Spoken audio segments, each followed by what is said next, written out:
はい。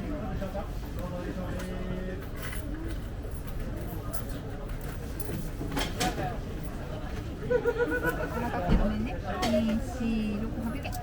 はい、ありがとうございます。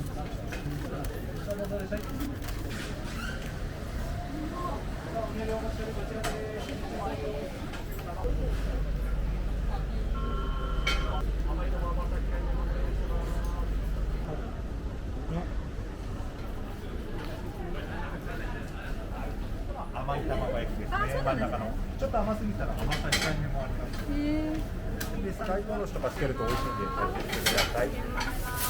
これ冷蔵庫に入れるのが、半日分。ああ、全然、心配ないんで。基本的に火が通ってるんで、そんなに心配しなくても。で、食べきれなかったら冷蔵庫に入れてください。